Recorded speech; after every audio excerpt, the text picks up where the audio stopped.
이제 11월 8일 주일 오전 예배 우리 하나님 앞에 드리도록 하겠습니다. 묵상 기도하십니다.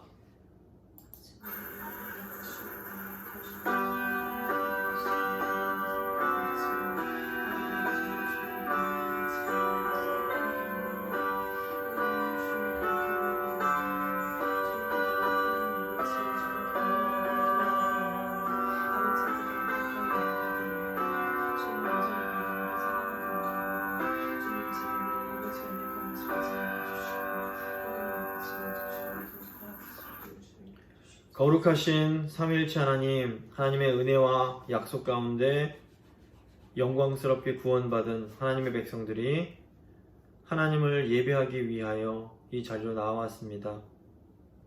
성부 하나님, 온 세상을 창조하신 그 능력으로 이 세상을 그리고 교회를 새롭게 창조해 주시길 원합니다. 성자 예수님, 우리를 구원하신 그 능력으로 우리의 죄를 사해 주시기를 간절히 소망합니다. 아멘. 성령 하나님, 우리를 거룩하게 하시는 그 능력으로 우리가 하나 되는 은혜를 입게 하여 주시기를 간절히 소원합니다. 아멘. 성령 안에서 말씀되시는 성자 예수 그리스도를 통하여 성부 하나님께 나아가 하나님을 온전하게 예배하기를 소원하오니 이 시간 우리의 예배를 받아 주시옵소서. 아멘. 감사드리며 귀하신 우리 구주 예수 그리스도의 이름으로 기도드립니다. 아멘. 이 사도신경으로 우리의 신앙 함께 고백하겠습니다. 나는 전능하신 아버지 하나님 천지의 창조주를 믿습니다. 나는 그의 유일하신 아들 우리 주 예수 그리스도를 믿습니다. 그는 성령으로 잉태되어 동정녀 마리아에게서 나시고 본디오 빌라도에게 고난을 받아 십자가에 못 박혀 죽으시고 장사된 지 사흘 만에 죽은 자 가운데서 다시 살아나셨으며 하늘에 오르시어 전능하신 아버지 하나님 우편에 앉아 계시다가 거기로부터 살아있는 자와 죽은 자를 심판하러 오십니다. 나는 성령을 믿으며 거룩한 공교회와 성도의 교제와 죄를 용서받는 것과 몸의 부활과 영생을 믿습니다. 아멘. 찬송가 54장입니다. 찬송가 54장 찬양하시겠습니다.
뒤에 있는 교동문 78번입니다. 교동문 78번 함께 교독하도록 하겠습니다. 너희는 마음에 근심하지 말라. 하나님을 믿으니 또 나를 믿으라. 내 아버지 집에 거할 곳이 많도다. 그렇지 않으면 너희에게 일렀으리라. 내가 너희를 위하여 거처를 예비하러 가노니 가서 너희를 위하여 거처를 예비하면 내가 다시 와서 너희를 내게로 영접하여 나 있는 곳에 너희도 있게 하리라. 내가 어디로 가든지 그 길을 너희가 아느니라.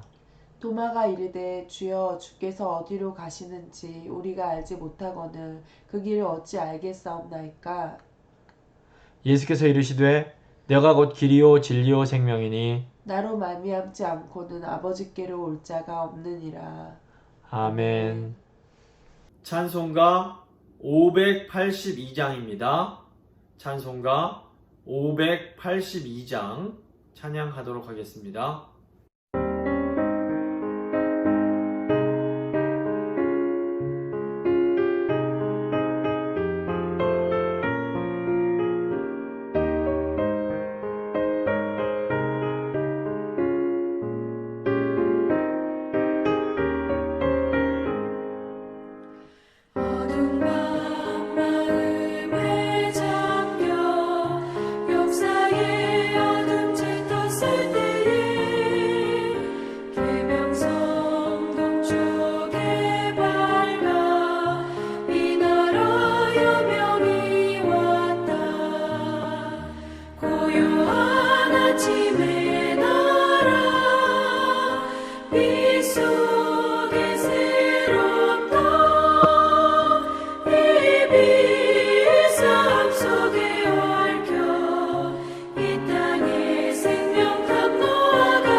이영걸 장로님께서 기도해 주시겠습니다. 기도하십니다. 사랑하는 나의 아버지 하나님, 하나님께 존귀와 영광을 올려드립니다. 세상은 흔들리고 그 세상 속에 살아가는 저희들이 그 세상의 흔들림 속에서 우리들의 믿음도 흔들리지만 하나님의 인자와 자비와 은혜와 그 인도하심 안에서 저희들의 흔들리는 믿음을 지탱하면서 살아나감을 하나님 아버지께 고백합니다. 하나님 아버지, 우리가 부족하여도 우리가 부족한 것 다 아시고 우리를 탓하지 아니하시고 하나님의 사랑으로 늘 베풀어 주시고 용서해 주시고 인도해 주시고 품어 주시는 그 사랑에 감격하여서 오늘도 저희들이 하나님 앞에 나와서 그 은혜에 감사의 예배를 드립니다. 우리의 예배를 기쁘게 받아주시옵소서. 예수로 말미암아서 우리가 얻은 구원을 귀히 생각하고 경홀히 여기지 않게 하여 주시고 하나님이 창세전에 우리를 선택하시어서 우리를 예수 안에 품어주시고 이제는 이 땅에서 그 예수를 나타내라고 교회로 세우셨는데 저희들이 우둔하여서 하나님의 지혜를 떠나고 하나님의 진리를 의심하면서 살아갈 때 많았사오나 말씀 안에서 우리를 경계시켜 주시고 우리를 바른 길로 인도해 주시니 참 감사합니다.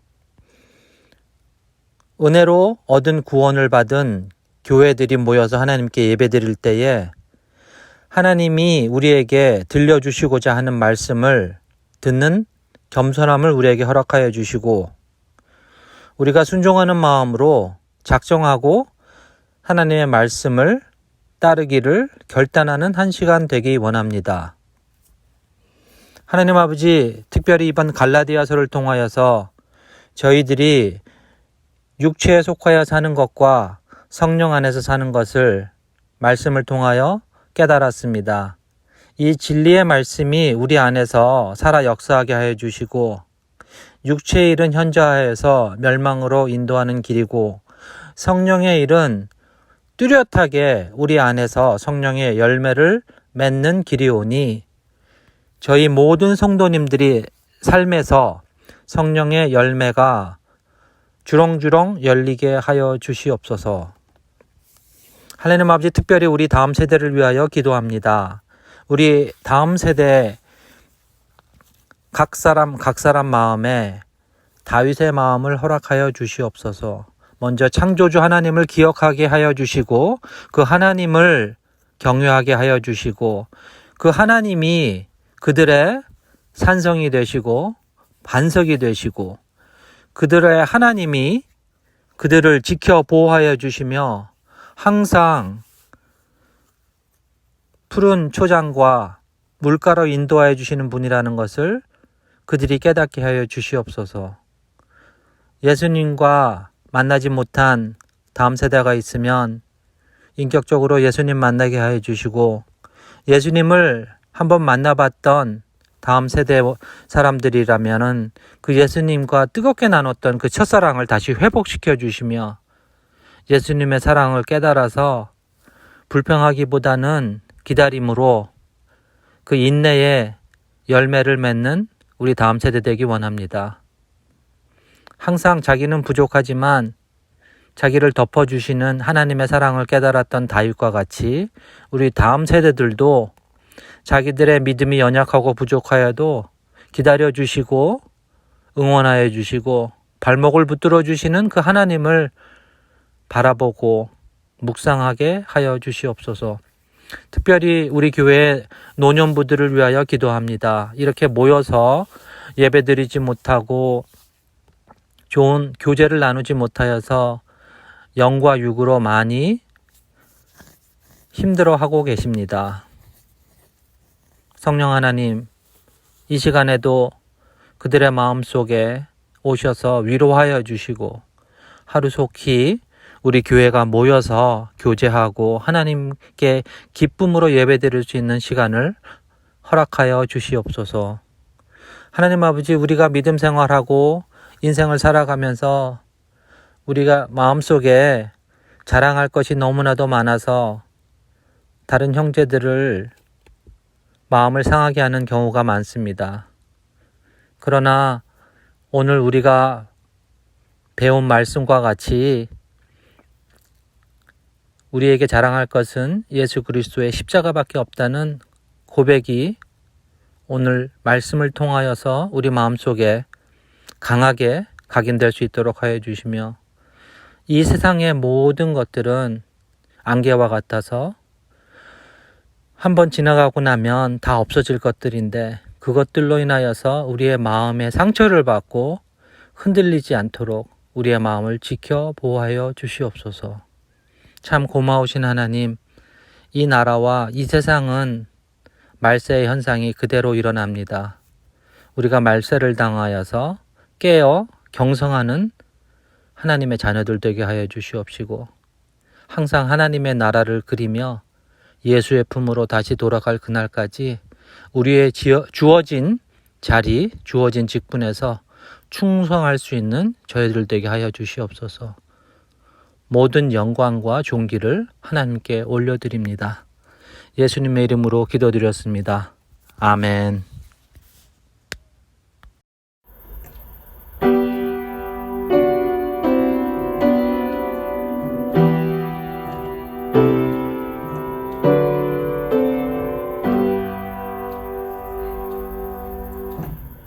오늘 주신 말씀은 갈라디아서 6장 6절부터 10절까지의 말씀입니다. 갈라디아서 6장 6절부터 10절까지의 말씀 제가 봉독해 드리도록 하겠습니다. 가르침을 받는 자는 말씀을 가르치는 자와 모든 좋은 것을 함께 하라. 스스로 속이지 말라. 하나님은 업신여김을 받지 아니하시나니 사람이 무엇으로 심든지 그대로 거두리라. 자기의 육체를 위하여 심는 자는 육체로부터 썩어질 것을 거두고 성령을 위하여 심는 자는 성령으로부터 영생을 거두리라. 우리가 선을 행하되 낙심하지 말지니 포기하지 아니하면 때가 이름에 거두리라. 그러므로 우리는 기회 있는 대로 모든 이에게 착한 일을 하되 더욱 믿음의 가정들에게 할지니라. 아멘. 이제 특별 찬양 순서가 되겠습니다.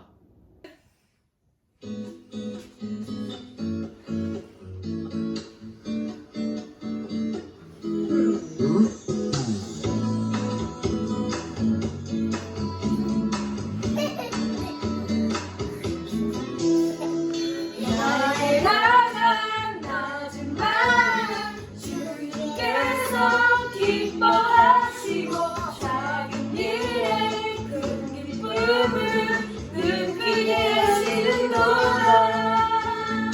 내가 지쳐 노력할 때 주님께서 힘이 되시고 아름다운 하늘나라 내 맘에 주시는도다.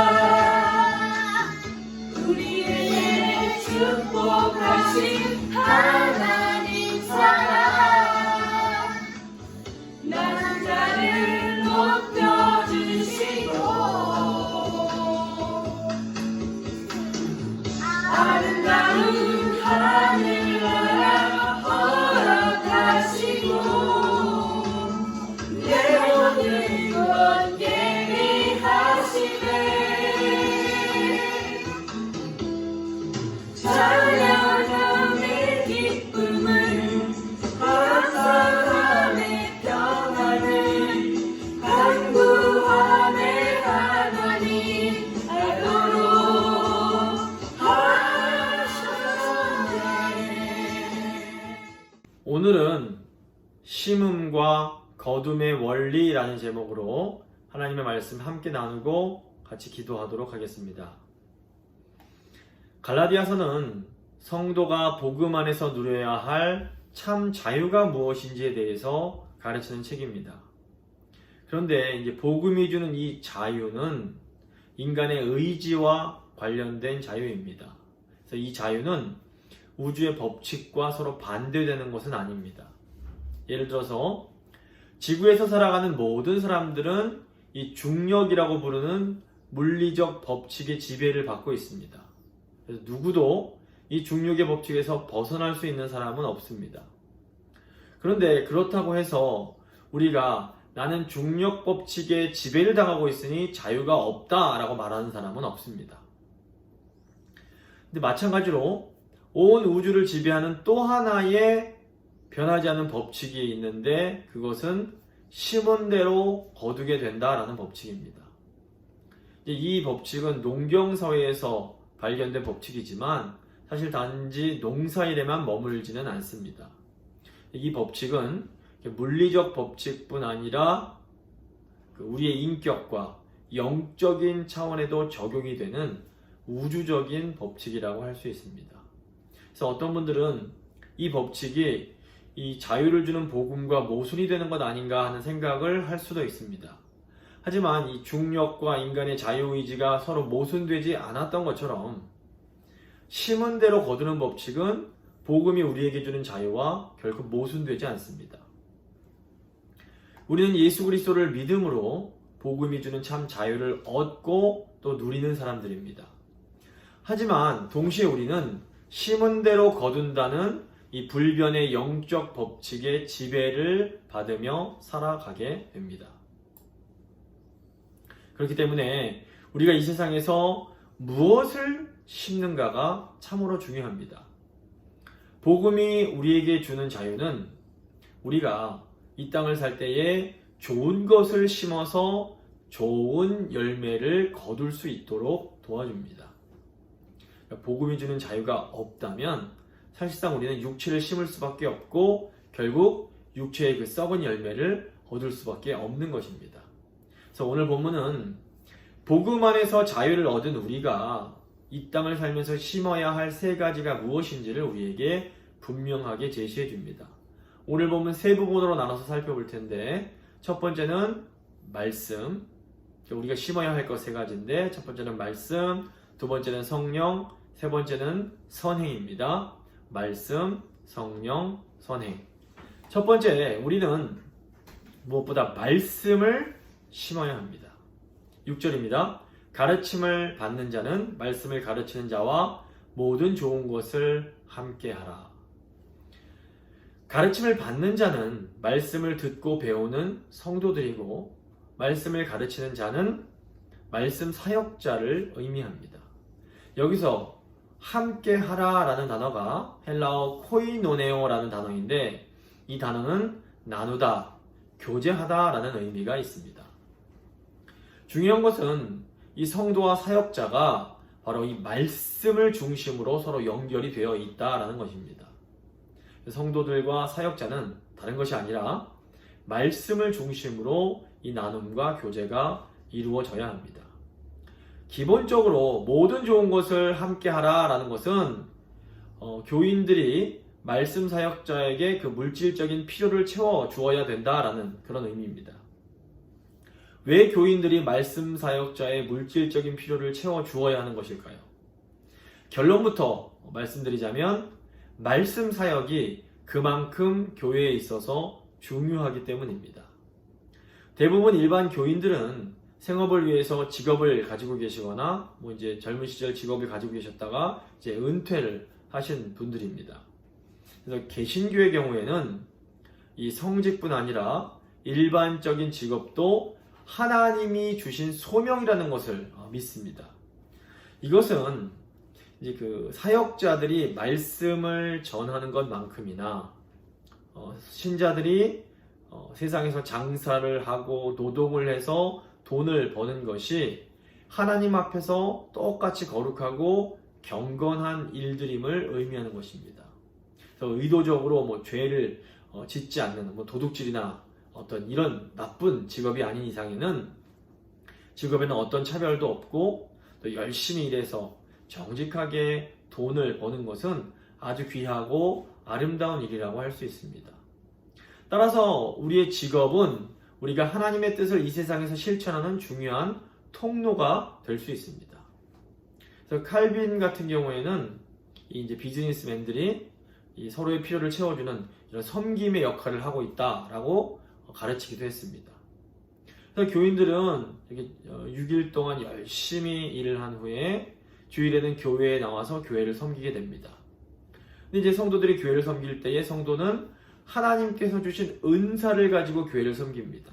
그래서 음악적인 은사를 받은 성도들은 찬양으로 교회를 섬기고, 또 이제 다양한 은사에 따라서 먹을 음식을 만들어 주시는 분들도 있고, 또 교회 구석구석 청소를 해주시고 화단을 가꾸시고 꼼꼼하게 교회의 재정을 관리하시기도 합니다.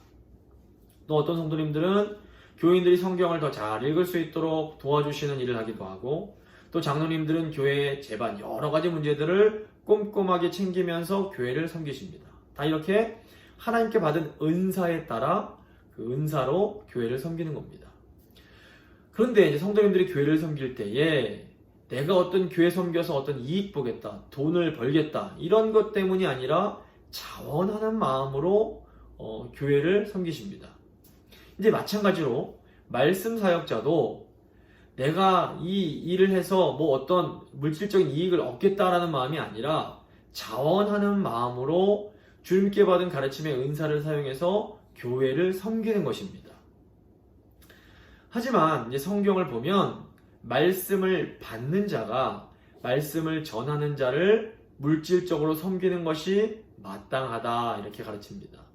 누가복음 10장을 보시면 예수님께서 70인의 전도대를 파송하시면서 일꾼이 그 삭을 받는 것이 마땅하니라 라고 말씀을 하십니다. 이것은 말씀을 전하는 복음의 일꾼들이 말씀을 받는 자들에게 물질적인 필요를 공급받는 것이 마땅한 것을 의미합니다. 사도 바울의 경우에는 이 원리를 좀 더 확대해서 적용을 합니다. 로마서 15장을 보시면 바울이 어려움에 처한 예루살렘 교회를 이방인 교회가 돕는 것이 마땅하다라고 가르칩니다. 로마서 15장 27절 보시면 저희는 그들에게 빚진 자니 만일 이방인들이 그들의 영적인 것을 나눠 가졌으면 육적인 것으로 그들을 섬기는 것이 마땅하니라 이렇게 말을 합니다. 이 사도들의 말씀 사역은 다른 곳이 아니라 예루살렘 교회에서 온 것이었습니다. 그래서 영적인 것을 너희가 받았으니 육적인 것으로 섬기는 것이 마땅하다라는 말씀은 예루살렘 교회로부터 온 말씀을 받은 이방인 교회가 말씀을 전해준 예루살렘 교회를 물질적으로 도와주는 것은 마땅하다라는 의미라고 할 수 있습니다. 물론 특별한 경우에 말씀 사역자가 생계를 위해서 다른 일들을 겸해서 하는 그 자체를 죄라고 볼 수는 없습니다. 사도 바울의 경우에도 말씀 사역을 잘 감당하면서 직접 텐트를 만들어서 생계를 유지했습니다. 그런데 정작 바울도 자신처럼 자비량 사역하는 것이 항상 옳은 것이다라고 가르치지 않습니다. 고린도전서 9장을 보시면 바울이 자비량으로 선교를 해야만 했던 그 이유를 알 수가 있습니다. 우선 고린도 교회가 세워질 당시에는 바울 선교의 초기였기 때문에 이 교회가 바울을 부양할 만한 형편이 되지 못했습니다. 그리고 더 중요한 것은 이 고린도 교회는 당시 그리스 문화의 영향으로 사람들이 수업료를 내고 철학 선생들에게 철학을 배웠습니다. 그래서 사도 바울이 복음을 전한 후에 복음을 전한 자들에게 돈을 받으면 이 복음의 진리가 돈을 주고 살 수 있는 철학적인 지식으로 오해받을 위험이 있었다고 합니다. 그래서 바울의 자비량 사역은 이런 특수한 상황 속에서 좀 더 효과적으로 복음을 전하기 위한 어떤 의미에선 전략적인 선택이었다고 할 수 있겠습니다. 하지만 실질적인 차원에서 이 말씀 사역자가 자신의 생계를 위해서 다른 일들을 하게 되면 이 말씀 사역에 집중하기가 굉장히 어렵습니다. 그런데 이제 말씀 사역자가 말씀에 집중을 하지 못하면 그 영향을 누가 받는가 하면 성도들이 직접적으로 받게 됩니다. 그러니까 말씀 사역자가 말씀에 집중하지 못하면 성도들이 풍성한 영의 양식을 먹을 수가 없게 되는 겁니다. 그래서 말씀 사역자는 성도들에게 가장 좋은 영의 양식을 먹이기 위해 말씀에 집중하는 것이 필요합니다. 그리고 이것을 위해서 성도들은 사역자의 물질적인 필요를 채워주어서 사역자가 말씀 사역에만 집중할 수 있게 함으로 풍성한 영적 교제를 할 수 있게 하는 것입니다. 이것이 결국에는 성도들에게도 좋고 사역자에게도 좋고 교회 전체에 큰 유익이 되는 것입니다. 이런 의미에서 사역자가 교회로부터 받는 사례비는 회사원이 회사에서 일하고 받는 봉급과는 성격이 완전히 다르다고 볼 수 있습니다.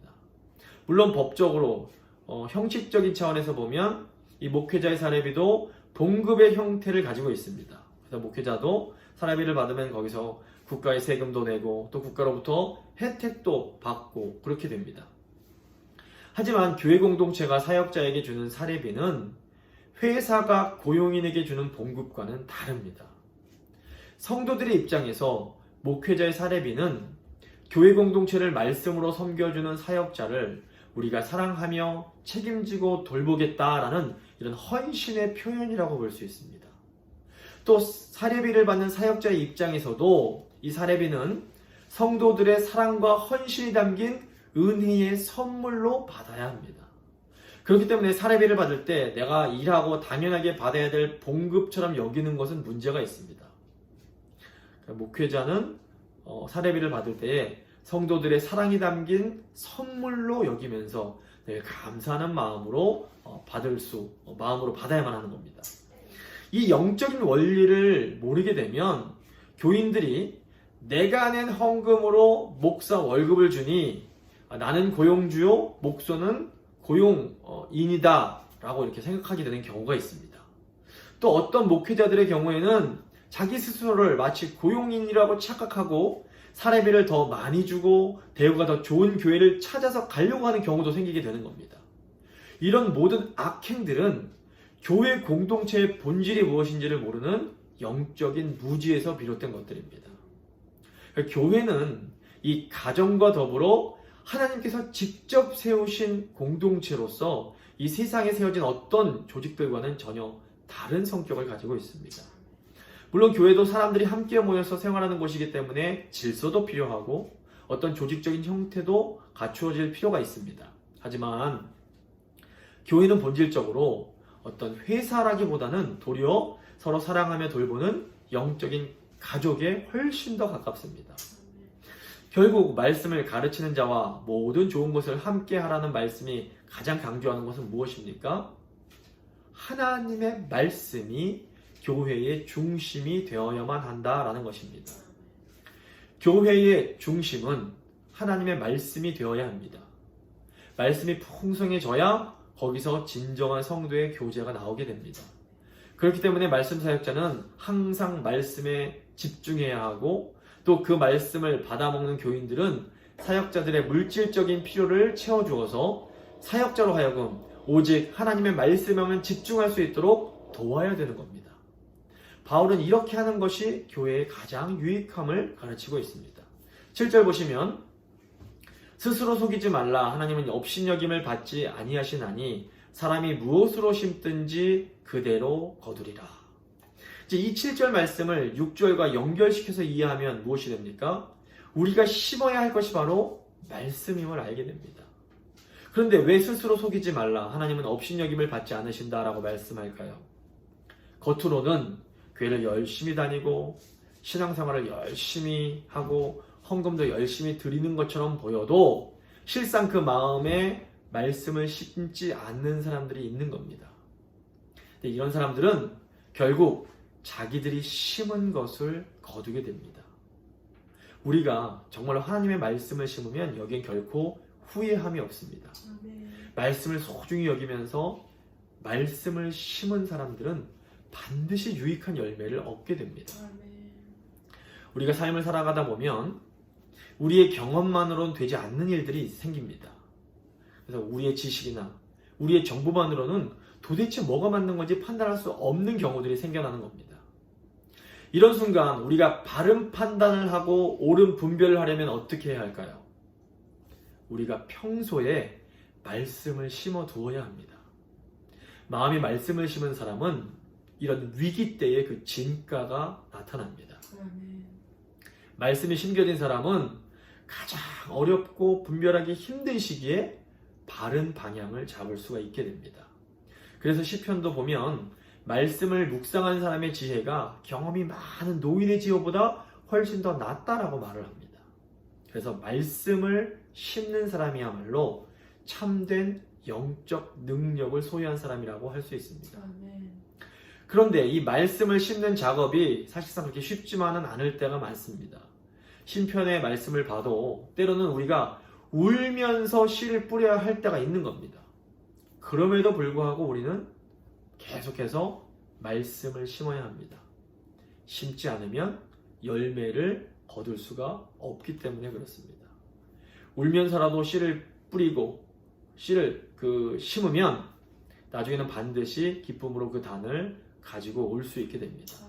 말씀을 심으면 때가 되면 반드시 열매가 맺히고 그 열매가 우리를 풍성하게 해줍니다. 어떤 분들은 아이고 맨날 말씀을 들어도 내 삶은 똑같고 변화된 것이 하나도 없네 이런 생각이 드실 수도 있습니다. 하지만 우리 안에 심겨진 말씀은 반드시 자라나고 가지를 내고 잎을 내고 결국에는 큰 나무로 자라나게 됩니다. 그리고 그 나무의 그늘로 많은 사람들이 와서 힘과 위로와 능력을 받게 되는 겁니다.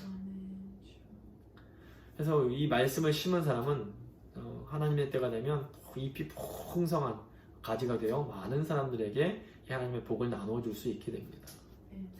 그래서 지금 우리가 무엇을 심고 있는가 이것이 참으로 중요합니다.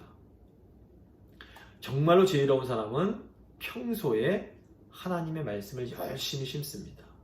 이렇게 말씀을 심은 사람은 결국 그 안에서 모든 좋은 것이 흘러나오게 되고 풍성한 교제를 할 수 있게 되는 겁니다.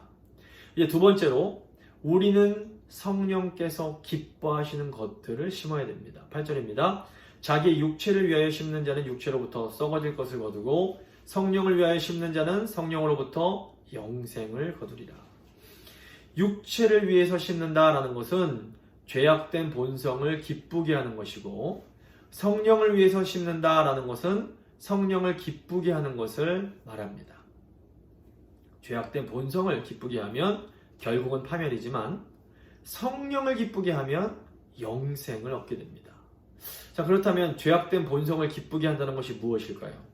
죄악된 본성은 저희가 지난 시간에도 다뤘지만 우리 가운데 깊이 자리 잡은 모든 죄의 근원, 뿌리를 말합니다. 겉으로 보이는 죄, 밖으로 드러나는 죄들은 그 근본이 아닙니다. 그래서 눈에 보이는 것을 고치려고 하고 그것을 이렇게 교정하려고 하는 것은 죄에 대한 궁극적인 해결책이 될 수가 없습니다. 갈라디아서 5장 19절을 보시면 이 육체의 일이 아주 분명합니다. 우리 안에 죄악된 본성에서 음행이 나오고 더러운 것이 나오고 호색과 우상숭배와 술수가 나옵니다. 또 주술과 원수 맺는 것과 분쟁과 시기와 분냄과 당짓는 것과 분열과 이단과 투기와 술취함과 방탕 같은 것들이 다 흘러나오게 되는 겁니다. 이 모든 육체의 일들의 원인이 바로 육체라고 불리는 죄악된 본성이 있습니다. 이 죄악된 본성은 우리 안에 깊이 고여있는 더러운 샘의 근원과 같습니다. 이 샘의 근원을 막지 않고 밖에서 물을 아무리 퍼내도 계속해서 이 더러운 물이 나오게 될 수밖에 없는 것입니다. 그렇다면 이 육체를 위해서 심는다라는 것이 무엇을, 구체적으로 어떤 행동을 의미할까요? 어렵지 않습니다. 이것은 우리의 죄악된 본성을 그대로 방치하고 내버려 두는 것을 의미합니다. 내 생각이 나는 대로, 내 행동이 가는 대로 가만히 놔두는 것이 바로 육체를 위해서 심는 겁니다. 아무런 통제나 절제가 없이 죄악된 본성을 그대로 두는 것, 이것이 죄악된 본성을 기쁘게 하는 것이고 육체를 위해서 심는 겁니다.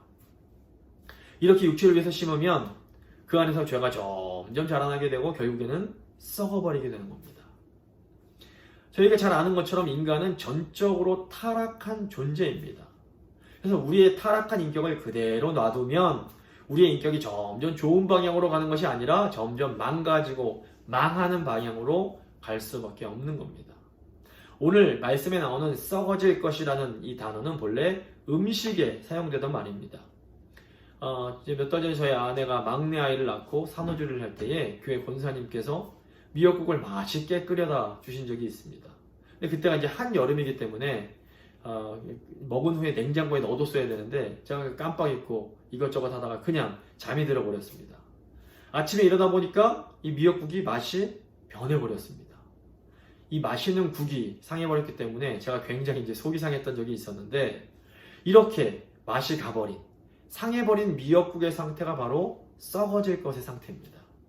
근데 우리의 인격도 마찬가지입니다. 성령으로 마땅한 조치를 취하지 않고 그냥 가만히 내버려 두면 음식이 맛이 가고 부패하는 것처럼 우리의 인격도 그렇게 맛이 가버리게 되는 겁니다. 우리의 인격을 가만히 내버려 두면 육체를 기쁘게 하는 방향으로 흘러가게 되고 결국 우리 인격에서 더러운 썩는 냄새가 나게 됩니다. 가인과 아벨의 이야기를 잘 아실 겁니다. 하나님께서 동생 아벨의 제사만 받아주셨을 때 형 가인이 몹시 화가 납니다. 이때 하나님께서 죄가 너를 원하지만 너는 죄를 다스릴지니라 라고 말씀하십니다. 그런데 이 가인이라는 사람이 평소에 육체를 위해서 심었던 사람입니다. 자기가 원하는 대로 그냥 그대로 내버려 두던 사람인 겁니다. 결국 어떻게 됩니까? 자기 그 썩어질 본성에서 나오는 그 죄성이 이기지 못하고 동생을 죽이는 끔찍한 죄, 파괴를 경험하게 됩니다. 이 가인뿐 아니라 성경에 나오는 롯, 에서, 삼손, 사울 이런 사람들을 보면 모두 육체를 위해서 심다가 결국에는 썩어질 것을 거두게 되는 것을 보게 됩니다. 육체를 기쁘게 하며 죄악된 본성을 그대로 내버려 두면 이거는 멸망이요, 파멸이며 썩음을 거두는 그런 일로 가게 되는 겁니다. 그렇다면 성령을 위해서 심는다라는 것은 무엇을 의미할까요? 쉽게 한마디로 말씀드리면 성령님께서 나의 인격의 주인이 되게 하시는 겁니다. 그러니까 성령님께 내 인생의 그 자동차가 있다면 그 핸들을 맡겨드리는 겁니다. 성령님께서 내 안에서 그분이 원하시는 것을 이루시도록 성령님께 주도권을 완전히 내어드리는 것. 이것이 바로 성령을 위해서 심는 겁니다. 이렇게 성령님께 내 몸을 내어드리는 것이 성령님을 기쁘시게 해드리는 것이고, 이렇게 되면 우리는 결국 영생의 열매를 거두게 됩니다. 이 영생은 우리가 잘 아는 것처럼 1차적으로는 우리 주님께서 약속하셨던 영원한 생명입니다. 하지만 이건 우리가 죽어서 얻게 될 그 영생뿐 아니라 이 영생은 이 생에서는 하나님께서 주시는 생명이 가득한 그런 삶을 말합니다. 좀 다시 다르게 표현하면 아주 아름답게 변화된 삶, 너무너무 멋있어서 사람들이 감탄할 만한 훌륭한 인격을 갖게 되는 것, 이것이 바로 영생의 의미입니다. 성령님께 우리의 몸을 이렇게 내어드림으로 성령님을 기쁘시게 해드리면 성령님은 우리 안에서 하나님이 기뻐하시고 사람들이 감탄할 만한 아주 멋진 인격을 만들기 시작하십니다. 성경이 가르치는 성령의 그런 열매들, 성령사역의 핵심은 바로 이런 우리 인격이 변화되는 것입니다. 성령의 열매가 우리에게 가르치는 진리가 바로 이겁니다. 우리가 성령께 우리의 몸을 내어드린 만큼, 우리 몸을 빌려드린 만큼 우리의 인격이 그만큼 계속해서 변화됩니다. 이제 복음서에 나오는 베드로의 모습과 베드로 전후서를 쓴 베드로를 비교해 보면 과연 이 두 사람이 똑같은 사람인지 의심이 될 만큼 다른 것을 발견하게 됩니다. 복음서에 나오는 베드로 보시면 어떻습니까? 성리질이 급하고 막 다혈질입니다. 근데 베드로 서신을 기록한 베드로를 보면 아주 겸손한 인격의 사람으로 완전히 변해 있습니다. 그 교만하고 거칠던 베드로가 성령을 기쁘게 해드리려고 자기 몸을 계속 드렸더니 그 안에서 겸손과 아주 부드럽고 따뜻한 사랑의 열매가 맺히게 된 겁니다.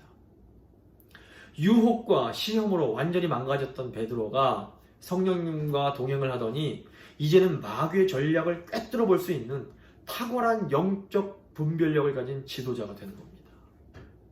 베드로의 인격이 이처럼 놀랍게 변화된 것이 바로 성령을 기쁘시게 할 때에 생겨나는 결과요, 또 우리가 성령을 따라 심을 때에 맺어지는 열매들이라고 할 수 있습니다. 하나님의 말씀은 우리가 성령을 심을 때에 아주 놀라운 변화가 나타나게 될 것을 우리에게 알려줍니다. 또한 2000년의 교회 역사 역시 우리가 성령을 따라 심을 때에 나타나는 놀라운 인격의 변화들을 우리에게 증거합니다. 우리의 육체, 우리의 죄악된 본성을 그대로 방치하면 우리의 인격은 결국 썩은 것을 거두게 됩니다. 하지만 우리의 몸을 부지런히 성령님께 내어드리면 우리는 하나님만 기뻐하시는 것이 아니라 사람들까지 크게 감동받는 훌륭한 인격의 열매를 거두게 되는 것입니다. 이제 세 번째로 우리는 선한 일을 심어야 합니다. 9절과 10절입니다. 우리가 선을 행하되 낙심하지 말지니 포기하지 아니하면 때가 이름에 거두리라. 그러므로 우리는 기회 있는 대로 모든 이에게 착한 일을 하되 더욱 믿음의 가정들에게 할지니라. 이 말씀은 한마디로 우리가 선행, 착한 일을 해야 된다라는 겁니다. 다른 사람들에게 관심을 가지고 그들의 물질적인 필요, 정신적인 필요, 영적인 필요를 채워주기 위해서 노력해라 라는 의미입니다. 이 말씀 자체는 저희가 이해하기가 그렇게 크게 어렵지 않습니다. 그런데 이제 오늘 말씀에서 주목할 부분이 있는데 이 선행과 관련해서 우리에게 두 가지 때가 있음을 이제 보게 되는 겁니다. 우선 우리가 선을 행해야 할 때가 있습니다. 바울은 우리가 착한 일을 할 때에 기회 있는 대로 하라 라고 합니다. 이것은 때를 가리지 말고 기회가 주어지면 주어지는 대로 열심히 선을 행하라 라는 그런 의미입니다. 우리가 착한 일은 주저하게 되면 기회를 놓치게 됩니다. 이 선한 일은 적극적으로 시간을 찾아서 시간을 만들어서 해야지 아이고 내가 나중에 해야지 미루다 보면 결국에는 그 기회를 잃어버리게 됩니다. 저희 교회에서 지난주에 네팔 선교사님께 이제 올해 선교비로 책정되었던 선교비를 이제 송금을 했습니다. 다 아시는 것처럼 올해는 이 코로나 때문에 전 세계적으로 경제적으로 참 큰 어려움이 있습니다. 저희 교회도 어려움이 있습니다. 하지만 네팔의 상황이 우리보다 훨씬 더 이제 힘들다는 것을 저희가 이제 짐작할 수 있을 겁니다. 지금 네팔의 경우 제가 소식을 들어보니까 네팔에서 사역하시는 90% 이상, 거의 95%에 가까운 한국의 선교사님들이 고국으로 돌아갈 수밖에 없는 상황에 처해서 다 돌아가셨다고 이제 얘기를 들었습니다. 근데 이제 우리 교회가 후원하는 선교사님 경우에는 이제 네팔 분이시기도 하고, 그래서 그분은 지금도 그 네팔에서 교회와 신학교를 이제 섬기고 계십니다. 그래서 이제 이 어려움이 있다는 얘기를 제가 또 듣고, 코로나로 인해서 저희가 그동안 후원하지 못했던 선교비를 네팔로 보내드리는 것이 어떨까요? 이렇게 당회에 말씀을 드렸더니 두 분 장로님 모두 아주 기꺼이 그렇게 하자고 말씀을 하셔서 제가 기쁜 마음으로 선교비를 보내드리게 되었습니다. 저희가 고린도후서 8장을 보시면 마게도냐 교인들도 환난의 많은 시련 가운데서 넘치는 기쁨과 극심한 가난 속에서도 이렇게 연보를 하게 됩니다. 그러니까 가난했지만 기쁜 마음으로 연보를 드렸던 겁니다. 저희 우리 교인들도 보면 참 뭐 개인적으로 힘든 게 많으실 텐데도 그 힘들고 어려운 환경 속에서도 기쁨으로 연보하시는 것을 제가 볼 수가 있습니다. 근데 오늘 말씀이 약속하는 게 뭡니까? 우리 교회가 이렇게 힘든 상황 속에서도 기쁨으로 심은 선행은 때가 되면 반드시 귀한 열매로 우리에게 돌아오게 될 거라는 겁니다. 그래서 봉사와 구제에는 좀 의식적인 노력이 필요합니다. 다른 사람을 도와줄 때에는 주도적으로, 적극적으로 해야 합니다. 이것이 이제 오늘 말씀에 나오는 첫 번째 시간의 의미라고 할 수 있습니다. 그런데 이제 선을 행함에 대한 두 번째의 때가 있습니다. 선한 일을 심은 것을 거두는 때를 말합니다. 이때는 이제 하나님께서 우리에게 응답해 주시고 우리를 도와주시는 그런 시간을 말합니다. 그런데 이때의 특징이 있습니다. 그게 뭐냐면 오늘 때가 이름에 라는 이 말씀의 영어 번역을 보면 proper time 또는 in due season 이라고 나옵니다. 이것은 합당한 때를 의미합니다.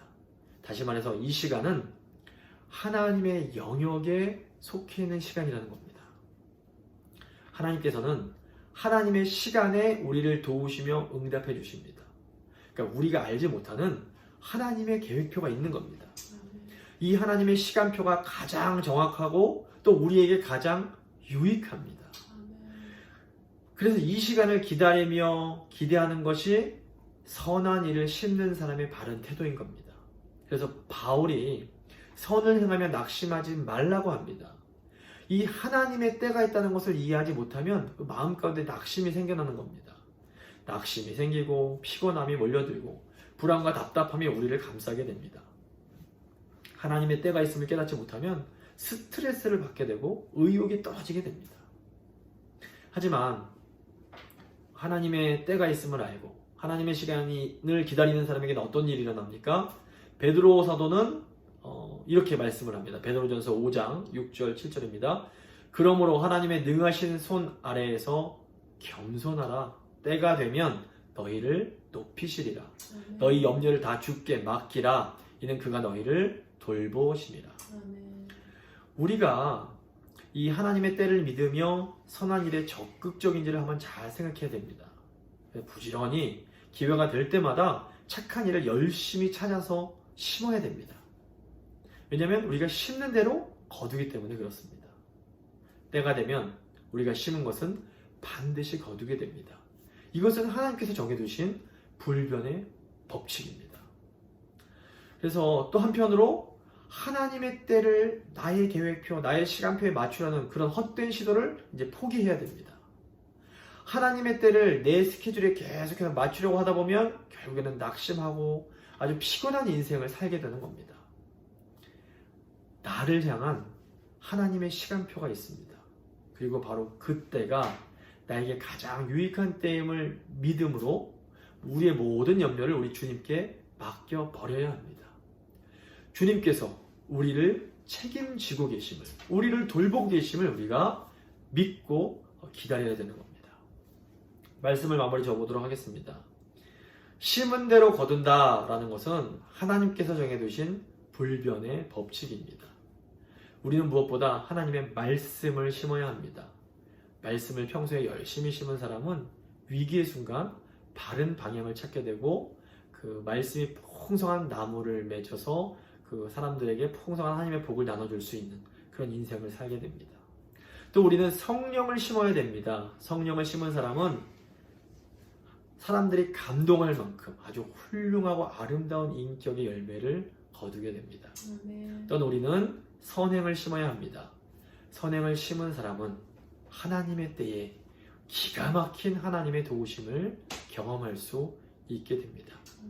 늘 이 옳은 것을 심음으로 풍성한 열매를 얻고 누리는 우리 성도님도 되실 수 있기를 간절히 소망합니다. 이제 잠시 믿음의 기도 함께 드리도록 하겠습니다.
찬송가 496장입니다. 찬송가 496장 찬양하시겠습니다.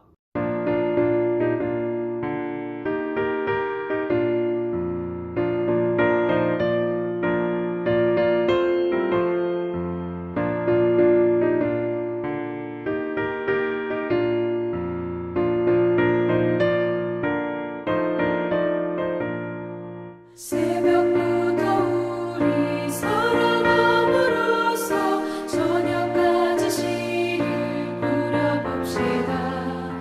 열매 찾아 익어 곡식 거둘 때에 기쁨으로 돈을 거두리로다. 거두리로다. 거두리로다. 기쁨으로 돈을 거두리로다. 거두리로다. 거두리로다. 기쁨으로 돈을 거두리로다. 비가 오는 것과 바람 부는 것을 겁을 내지 말고 뿌려봅시다. 일을 마쳐놓고 곡식 거둘 때에 기쁨으로 단을 거두리로다. 거두리로다. 거두리로다. 기쁨으로 단을 거두리로다. 거두리로다. 거두리로다. 기쁨으로 단을 거두리로다. 씨를 뿌릴 때에 나지 아니할까 염려하며 심히 애탈지라도 나중 예수께서 칭찬하시리니 기쁨으로 단을 거두리로다. 거두리로다. 거두리로다. 기쁨으로 단을 거두리로다. 거두리로다. 거두리로다. 기쁨으로 단을 거두리로다. 아멘. 기도하시겠습니다. 하나님, 우리가 따라야 할 불변의 법칙을 정하신 그 놀라운 은혜와 섭리에 감사드립니다. 우리가 항상 말씀과 성령과 선행을 심음으로 하나님께서 우리에게 주시고자 하시는 그 놀라운 복과 아름다운 인격과 풍성한 삶을 누릴 수 있도록 주여 도와주시옵소서. 하나님 크신 은혜에 감사하여 또 자원하는 마음으로 물질 드리는 손길 위에 하나님 복 주시고 더 풍성한 것으로 하나님께 드리고 이웃과 나눌 수 있도록 주여 함께하여 주시옵소서. 이제 이 나라의 새로운 대통령이 뽑혔는데 주님 무엇보다 하나님을 경외할 줄 아는 지도자가 되게 하시고 하나님 기뻐하시는 방향으로 이 나라를 이끌어갈 수 있도록 주여 저희 지도자를 붙들어 주시길 간절히 소망합니다. 아멘. 저희 교회 성도님들 한 분 한 분 이 코로나 상황 속에서 영육간에 안전하게 지켜주시고 무엇보다 하나님이 기뻐하시는 것들을 뿌림으로 풍성한 열매를 거두는 풍성한 삶 살 수 있도록 주여 도와주시옵소서. 또한 우리의 다음 세대들도 믿음에 따라 말씀과 성령과 선행을 심는 그런 복된 삶 살 수 있도록 주여 함께하여 주시옵소서. 아멘. 감사드리며 귀하신 우리 주 예수 그리스도의 이름으로 기도드립니다. 아멘. 광고 말씀 드리도록 하겠습니다. 교회력에 따르면 이제 11월 셋째 주, 다음 주가 추수감사주일이 됩니다. 실제 추수감사주일은 또 추수감사절은 제 미국에서 지키는 추수감사절은 다음 주인데 그래도 교회력에 따라서 저희는 다음 주에 추수감사주일을 지키도록 하겠습니다. 비록 저희가 교회에 모여서 함께 예배드리지는 못하지만 그래도 하나님께 감사하는 마음으로 이 추수감사주일을 드리면 좋겠습니다. 그래서 각 가정에서 하나님께 감사한 것들을 짧게나마 이렇게 영상으로 담으셔서 이번 주 금요일 저녁까지 저에게 미리 보내주시면 토요일에 이제 편집을 다 해서 다음 추수감사 주일 때 특송과 함께 이 감사 영상을 나누도록 하겠습니다. 그렇게 하시고 이번 주간 한번 이번 올 한 해 하나님께 감사한 것이 무엇인지 잘 생각하시고 잘 영상 녹화하셔서 저에게 보내주시기를 부탁드립니다. 매주 목요일 저녁마다 이 온라인 모임 아주 은혜롭게 진행되고 있습니다. 성도님들께서 좀 말씀 붙잡고 한 주 사시면서 그런 은혜 나누시고 또 같이 기도 제목 나누고 기도하고 있으니까 계속 기도 제목 좀 올려주시고 저희가 같이 기도할 수 있도록 이렇게 하겠습니다. 또 계속 성경 읽기, 성경 필사 계속 진행해 주심으로 하나님 주시는 은혜 받으시기를 바랍니다. 이제 오늘의 말씀 갈라디아서 6장 8절 말씀입니다. 갈라디아서 6장 8절 말씀 함께 읽도록 하겠습니다. 자기의 육체를 위하여 심는 자는 육체로부터 썩어질 것을 거두고 성령을 위하여 심는 자는 성령으로부터 영생을 거두리라. 아멘. 이 찬송가 551장입니다. 찬송가 551장 함께 찬양하겠습니다.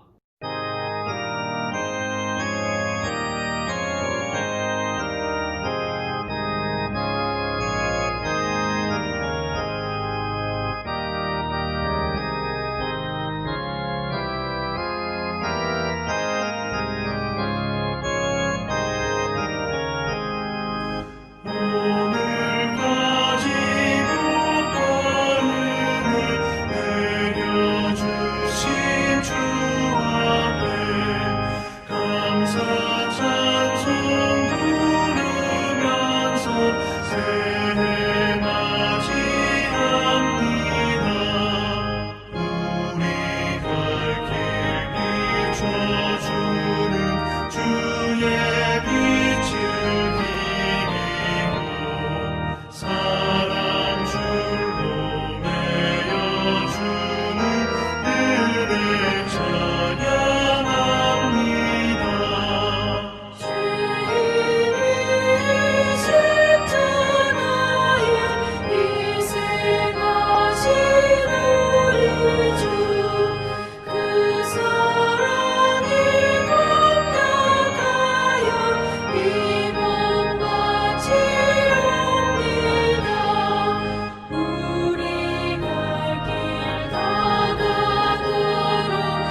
기도하십니다. 지금은 말씀이 육신이 되어 오심으로 교회의 머리가 되어 주신 우리 주 예수 그리스도의 은혜와 우리가 심은 대로 거두게 하시는 하나님 아버지의 그 크신 사랑과 우리가 좋은 것을 심어서 좋은 것을 거둘 수 있도록 도와주시는 성령님의 교통하심이 말씀과 성령과 선행을 심음으로 복과 영생과 풍성한 열매 얻기를 소망하는 하나님의 귀한 백성들과 그 가정과 일터와 교회와 그리고 새로 뽑혀진 지도자와 이 세상 위에 지금부터 영원토록 함께 있을지어다. 아멘.